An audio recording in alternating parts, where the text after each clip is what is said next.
पहले 15 साल तक बीजेपी सरकार में थी यहाँ छत्तीसगढ़ में। 15 साल तक चावल घोटाला, कानफुड़वा घोटाला, पनामा नहर घोटाला, ये सारे आरोप बीजेपी पर है। जनता दो तरफ दिखती है, बटे हुए हैं। एक महंगाई बेरोजगारी पर बात करें, शिक्षा पे बात करें, दूसरा राष्ट्र पर और हिंदुत्व पर। तो आप कैसे कह सकते हैं कि सारी जनता बीजेपी मोदी जी के साथ है? उनके क्या घोटाला नहीं किया ये पूछिए आप। मुझे लगता है कि आपको मीडिया वालों को भी कुछ दिया होगा तभी आप उनके लिए तरफदारी कर रहे हैं। नहीं, देखिए ये तो आप आरोप लगाएं, नहीं, आरोप नहीं लगा रहे। व्यक्तिगत क्या आरोप घोटाला नहीं। नहीं किया है? कुछ बताइए तो बस्तर, हालांकि आप बीजेपी दावे कर रहे हैं, राजनांदगांव सीटें, वहीं हम तीसरे फेज की चुनाव की बात करें तो एक जांजगीर चांपा और कोरबा, ज्योत्सना महन जी हैं कोरबा से, और जांजगीर चांपा से डहरिया जी है, शिव कुमार डहरिया जी। वो जब जीत चुनाव हुआ था तो माने उनकी भी सेटिंग थी क्या? जब कांग्रेस हारती है ना तो ये में चुनाव आरोप लगाती है, उनकी एक गढ़ है। अगर जीत जाती है तो नहीं लगाती, हारती है तो लगाती है।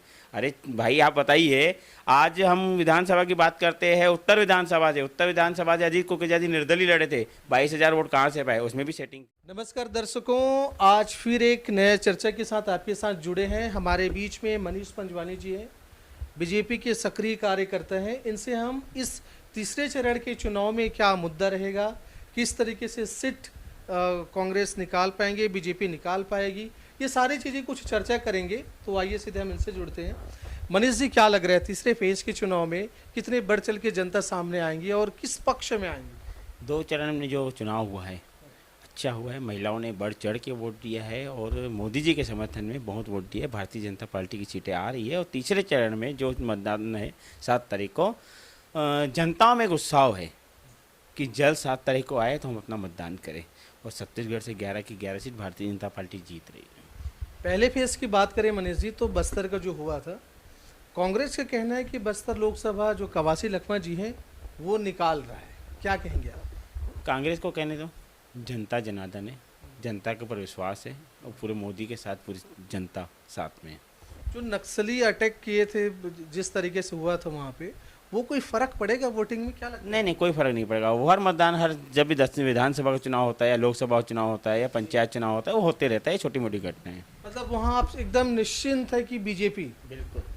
अच्छा, एक राजनांदगांव हॉट सीट पे रहा है, भूपेश बघेल जी वहाँ पे रहे, क्या लगता है वहाँ भूपेश बघेल जी की एक तरह कांग्रेस की तो प्रबल दावेदारी है, एक सीट कांग्रेस का वहाँ से आना ही है, कैसे देखते हैं आप? देखो, भूपेश बघेल जी एक सपना देख रहे हैं कि मैं वहाँ से जीतूंगा। ये उनका सपना का सपना ही रह जाएगा। भारतीय जनता पार्टी में आपको बताया ना कि छत्तीसगढ़ से 11 की 11 सीट आ रही है, तो छत्तीसगढ़ में 11 लोकसभा है। अगर 11 जीत रहे हैं तो फिर कांग्रेस कहाँ से जीतेगी? पर सर कैसे संभव है? कांग्रेस एक बात बताइए मेरे को, कांग्रेस किस आधार में चुनाव लड़ रही है? कांग्रेस क्या की है जनता के लिए? उन्होंने कहा कि जो छत्तीसगढ़ की परंपरा, किसानों की जो एमएसपी जो रेट बढ़ाया अभी, वो उन्हीं का दिन है, तब बीजेपी ने उनको देखकर ज्यादा रेट दिया किसानों को। अगर ऐसा ही था तो 23 में क्यों निपट गए? किस लिए हार गए? किसान कितने परेशान थे हमें पता है, किसानों को पता है। सर वो तो आरोप लगाते हैं ईवीएम पर। तो 2018 में जब चुनाव हुआ था तो माने उनकी भी सेटिंग थी क्या? जब कांग्रेस हारती है ना तो ये में चुनाव आरोप लगाती है, उनकी एक गढ़ है। अगर जीत जाती है तो नहीं लगाती, हारती है तो लगाती है। अरे भाई आप बताइए, आज हम विधानसभा की बात करते हैं, उत्तर विधानसभा से अजीत कोकिजा जी निर्दलीय लड़े थे, 22,000 वोट कहाँ से पाए? उसमें भी सेटिंग थी क्या? उन्हें पता था कि निर्दलीय है तो उसको हम लोग सेट करें। ये कांग्रेस आरोप लगाते रहती है और इस आरोप से कोई जनता को कोई फर्क नहीं पड़ता है। जनता समझदार है, कौन मोदी के साथ है और कौन किन के साथ है। कांग्रेस का मानना है मनीष जी कि एक तो बस्तर, हालांकि आप बीजेपी दावे कर रहे हैं, राजनांदगांव सीटें, वहीं हम तीसरे फेज की चुनाव की बात करें तो एक जांजगीर चांपा और कोरबा, ज्योत्सना महन जी हैं कोरबा से, और जांजगीर चांपा से डहरिया जी है, शिव कुमार डहरिया जी, वो जीत रहे हैं, क्या लगता है आपको? शिव डहरिया अपने घर से जीतते होंगे, मुझे ऐसा लग रहा है। वो घर से जीत रहे, जनता के बीच में नहीं जीत रहे। जो इतना घोटाला सरकार में, सत्ता में रहते हुए इतना घोटाला किया है, तो क्या लगता है जनता उनको माफ करेगी?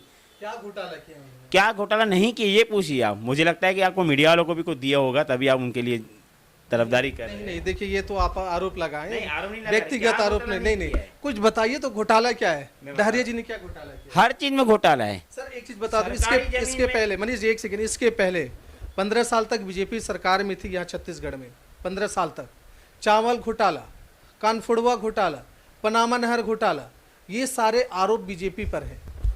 15 साल भारतीय जनता पार्टी जब सरकार में थी और 15 साल पीछे चले जाओ छत्तीसगढ़ को, आज हमारे कई रिश्तेदार, कई हमारे भाई मित्र बाहर आते तो बोलते आपका रायपुर आकर छत्तीसगढ़ ये नहीं है, ऐसा लगता है कि हम विदेश में पहुंच गए।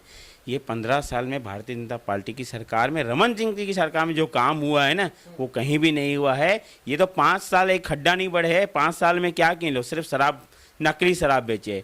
प्रधानमंत्री जी का 5 किलो जो गरीब परिवार के लिए राशन आ रहा था उनका हक सीने हैं।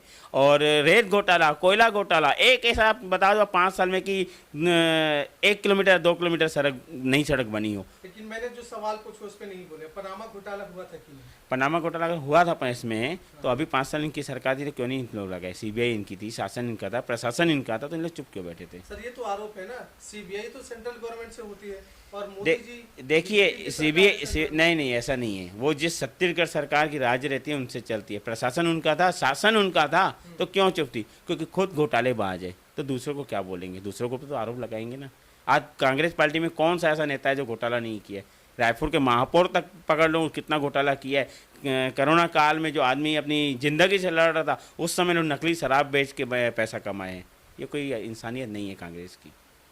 अच्छा ये मुझे बताएं, मतलब 11 में 11 सीट पूरा कैसे इतनी कॉन्फिडेंट कि ओवर कॉन्फिडेंट है? देखो जनता में उत्साह है कि भारत को अगर चलाने वाले तो नरेंद्र मोदी जी है। नरेंद्र मोदी जी किसके लिए जी रहे? भारत के देशवासियों के लिए जीत रहे। 18 घंटा काम कर रहे तो किसके लिए कर रहे? हमारे लिए कर रहे। कोई मोदी जी का परिवार आज भी वहीं का वहीं है। आज भी उनके भाई किराने की दुकान चलाते और किराने की दुकान चलाते। सर जनता दो तरफ दिखती है, बटे हुए हैं। एक महंगाई बेरोजगारी पर बात करें, शिक्षा पे बात करें, दूसरा राष्ट्र पर और हिंदुत्व पर। तो आप कैसे कह सकते हैं कि सारी जनता बीजेपी मोदी जी के साथ है, उनके चेहरे के साथ है? देखिए जनता को मालूम है कि इस देश को चला पाएंगे तो मोदी जी चला पाएंगे और किसमें शक्ति नहीं है। आज हमारा देश कहाँ से कहाँ पहुँचा है जनता समझती है। और इस बार 2024 में ऐतिहासिक जीत 400 पार आएंगे क्योंकि जनता का आशीर्वाद है। 400 पार? बिल्कुल। अगर नहीं आया तो? बिल्कुल आएगा। 101 नहीं आया 4 जून को पता चल जाएगा। नहीं आया तो मनीष जी? नहीं आया तो देखो जनता जनार्दन पर, जनता के ऊपर पूरा विश्वास है। 400 पार हम बोल रहे हैं तो 450 पार भी हो सकती है क्योंकि जनता में एक बहुत बड़ा उत्साह है। आज राम मंदिर किसने बनाया? नरेंद्र मोदी ने बनाया, भारतीय जनता पार्टी की सरकार ने बनाया। कांग्रेस वालों में ताकत नहीं थी राम मंदिर बनाने का, वो तो विरोधी थे, विरोध पार्टी करते रहे। उनको तो आमंत्रण दिया गया था, उन्होंने नहीं स्वीकारा। क्यों नहीं स्वीकारा? माने वो हिंदू तो नहीं है। अगर यहाँ पे मस्जिद बनती तो पूरा कांग्रेस परिवार जाता। पर हिंदू है, हिंदू में एक एकता आ गई है, एक हिंदू में उत्साह आ गया है, एक हिंदुओं में शक्ति जाग चुकी है कि अब अगर देश को चलाने वाले हैं तो सिर्फ नरेंद्र मोदी जी है। मैं तो बोलता हूँ जब तक नरेंद्र मोदी जी है उनके हाथ में ही पूरे भारत की कमान रहे। सर बड़े बड़े केंद्र के नेता आ रहे हैं, खड़गे जी आ रहे थे, तमाम नेता आ रहे हैं और सब वो महंगाई बेरोजगारी पर मुद्दा उठा रहे हैं। इनके पास और कोई उपाय है नहीं, बेरोजगारी ही है। पर तो उनको खड़गे जी को पूछा जाए कि बेरोजगारी है कहाँ। आज वो वातावरण करने वाले थे, प्रेस वातावरण, क्यों नहीं किए? क्योंकि उनके पास जवाब ही नहीं था। नहीं तो इतने बड़े आपको लगता है कि प्रेस वार्ता इसलिए टली कि वो उनके पास जवाब नहीं था, हार रहे वो। छत्तीसगढ़ में आज भारतीय जनता पार्टी का माहौल देख के हार के गए यहाँ पे। और क्या बोलेंगे वो? उनको बोलने के लिए कुछ नहीं है। वो राहुल गांधी से पूछ के नहीं आए होंगे मेरे को क्या बोलना है। जो पूछते तो राहुल गांधी से पूछ के बोलते, पर राहुल गांधी खुद हार गए हैं तो खड़गे जी क्या जवाब देंगे? अच्छा रायपुर लोकसभा की क्या लग रहा है इस बार? बृजमोहन जी के जिस तरीके से चर्चा है, लोग कह रहे हैं कि भ्रम में है बीजेपी। बृजमोहन अग्रवाल जी एक ऐसे नेता है जो छत्तीसगढ़ नहीं पूरे भारत में नाम से जाने जाते हैं। छत्तीसगढ़ के कौन खवैया? बृजमोहन भैया, बृजमोहन भैया। ऐसे नेता जिनको हर विधानसभा की जनता बोलती थी बृजमोहन भैया एक बार हमको तो दो, आपको वोट देंगे। पर जनता मालिक ने उनकी पुकार सुन ली। बृजमोहन भैया 10 लाख से ऊपर जीत रहे। कांग्रेस की तो जमानत जब्त हो जाएगी। आप रायपुर में घूम रहे हो, आप मीडिया वाले हो, रायपुर के बाहर भी जाते होंगे, पर रायपुर में आपको ऐसा कहीं कांग्रेस का माहौल लग रहा है? कहीं कांग्रेस की रैली दिख रही है? कहीं कांग्रेस का झंडा दिख रहा है?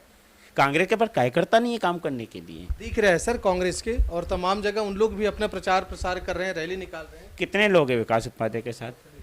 आज हमने युवा मोर्चा के साथी ने पूरे मंडल में रैली निकाले और एक उत्साह था। लोग जा रहे थे तो लोगों का वहाँ से आवाज आ रहा था, मोदी जिंदाबाद, बृजमोहन भैया जिंदाबाद। एक ये जनता के बीच में उत्साह है और यह 4 जून को पता चल जाएगा।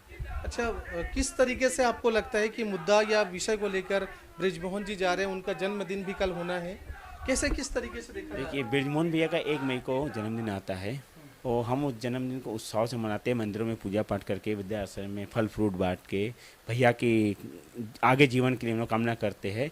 और कल भी मंदिरों में पूजा पाठ करके और बिरजमोहन भैया के नाम से वृद्धाश्रम में, कहीं मंदिरों में प्रसाद बांटना। और एक कार्यकर्ताओं में उत्साह है कि बिरजमोहन भैया का जन्मदिन है, जैसे कई लोग का रहता है जन्मदिन में उत्साह रहता है, तो हमको 6 महीने से एक उत्साह रहता है कि बिरजमोहन भैया का 1 तारीख को बर्थडे आएगा तो हम मंदिरों में पूजा अर्चना करेंगे। और कई कई बीचों में क्या आश्रम में और कई ऐसी जगह है जहाँ जाना रहता है, वहाँ जाएंगे। कर्नाटक की एक घटना, जो बीजेपी ने सांसद की टिकट दिए हैं प्रज्वल रेवन्ना के नाम से, उन पर तो बलात्कार के आरोप लगाए जा रहे हैं तमाम, और उसे कैसे टिकट दे दिए? आरोप कौन लगा रहे हैं?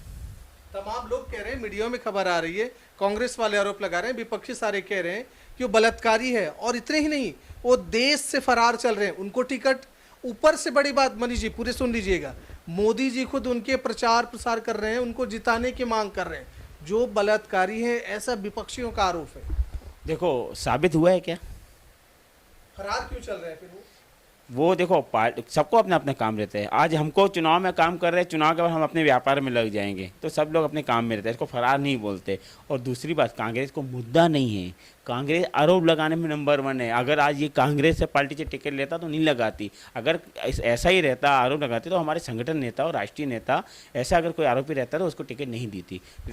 राष्ट्रीय नेता और संगठन को सोच समझ के देती है, और भारतीय जनता पार्टी विश्व की सबसे बड़ी पार्टी है। सर, उसके पास से 2000 वीडियोस मिला है उनके पास से, और उसमें पूरा कह रहे हैं कि वो एक तरीके। आपने देखा है कि 2000 वीडियो? कौन इतना आदमी की 2000 वीडियो रखेगा? उन्होंने रिकॉर्ड कर रखा है। आपने देखा है क्या? हमने देखा है क्या? आरोप है ना, कांग्रेस तो आरोप लगाती है ना। कुछ तो है तब। कांग्रेस देखिए, आपको मैं बता रहा हूँ, करगे जी नहीं, करगे जी इनके राष्ट्रीय अध्यक्ष अगर भाजपा में आ जाएंगे ना, तो कल उनके ऊपर भी आरोप लगेगा। कांग्रेस का एक काम है कि आरोप लगाना, और कुछ नहीं सीखी है कांग्रेस, सिर्फ आरोप लगाती है। आज कांग्रेस एक तरफा कह रहे हैं। ये मुझे बताइए, जितने घोटाले बीजेपी जिन पर आरोप लगाते थे, जितने लोग, चाहे अजीत पवार लीजिए, जिन पर हम बात करें, जिस किसी पर भी, वो सारे जिस पे आरोप लगाए हैं, वो हेमंत बिश्व शर्मा से तमाम, वो बीजेपी में गए तो आरोप बंद, वॉशिंग पाउडर में डाल दिए और साफ हो गया। नहीं, देखिए, जब तक इसका सामने नहीं आता है और जांच नहीं होती है, उसको आरोप नहीं बोलेंगे। आरोप तो हमारे ऊपर भी लगता है कि ये भारतीय जनता पार्टी का कार्यकर्ता है, इसके ऊपर आरोप है। आरोप तो सबके ऊपर लगता है, मीडिया के ऊपर भी आरोप लगता है, ऐसा नहीं है नहीं लगता है, उनके ऊपर भी आरोप लगता है। तो जब तक जांच नहीं हो और जब तक सामने ना आए तो उसको आरोप नहीं बोलेंगे। और आरोप लगाने का काम कांग्रेस करती है। कांग्रेस हार से डर रही है, और कुछ नहीं है, वो हार से डर चुकी है। छत्तीसगढ़ तो पूरी जा रही है, मध्य प्रदेश भी पूरी जा रही है, और ये भी पता है कि इस बार भारत में मोदी जी 400 पार सीटें ला रहे हैं, तो कांग्रेस डरी हुई है। तो दर्शकों, आपने देखा मनीष पंजवानी जी हैं, हमने सारे वो मुद्दे ज्वलंत आज चल रहे उस पर सवाल इन पर दागे, इन्होंने आंसर तो किया, लेकिन 2 विषय हैं। कांग्रेस का मानना है कि इस बार बेरोजगारी, महंगाई, गरीबी पर चुनाव लड़ा जाएगा। बीजेपी कह रही है कि राष्ट्र, सनातन, हिंदुत्व, राम मंदिर, ये 2 खाई बढ़ती हुई दिखाई दे रही है। जनता जनार्दन सब समझती है किसको क्या करना है, किसको नहीं करना है। ये सारे हम उन पर ही छोड़ते हैं, उन पर ही डालते हैं। लेकिन कांग्रेस या तमाम लोगों का मानना है छत्तीसगढ़ में कम से कम 4 से 5 सीट, लेकिन वहीं बीजेपी का मानना है पूरे 11 की 11 सीट बीजेपी की खाते में। होगा क्या 4 जून को तो पता ही चल जाएगा। हम इस विषय में, इस चर्चा में आगे फिर आपसे मिलेंगे। भारी को 4 तारीख को मुंह मीठा कराऊंगा और पार्टी दूंगा, ऐतिहासिक जीत की। पूरे सारे मीडिया वालों को बिल्कुल, हमारा दिल बड़ा है, भारतीय जनता पार्टी के कार्यकर्ता है, एक उत्साह, एक खुशी है कि मोदी जी आ रहे हैं। मेरे में नहीं, पूरे भारत के कार्यकर्ता। और अगर नहीं आए 400 पार, तो नहीं, 400 पार तो आएगी, 101% आएगी। सपोज नहीं आया तो नहीं आएगी ना, हम लोग सोचे क्यों आनी है, हमको मालूम है, जनता जनार्दन है, जनता का ऊपर विश्वास है, जनता चाह रही है, जनता में एक उत्साह है। आज आप रैलियां देखो मोदी जी की, जहां जहां रैलियां दिख रही है, लोग इतनी कड़कड़ाती धूप में भी मोदी जी के स्वागत के लिए खड़े। तो ये कोई मंगाई हुई जनता नहीं है, जनता का आशीर्वाद है। हमें पूरा विश्वास है कि मोदी जी 400 पार आएंगे। तो ये देखा, इनका कॉन्फिडेंट है या ओवर कॉन्फिडेंट, 4 जून को पता ही चल जाएगी। फिर हम आपसे मिलेंगे, तब तक बने रहें महानिधि न्यूज़ के साथ। चैनल को लाइक, सब्सक्राइब जरूर करें, क्योंकि आपका सपोर्ट ही हमारी अपनी ताकत बनती है। जय हिंद, जय छत्तीसगढ़।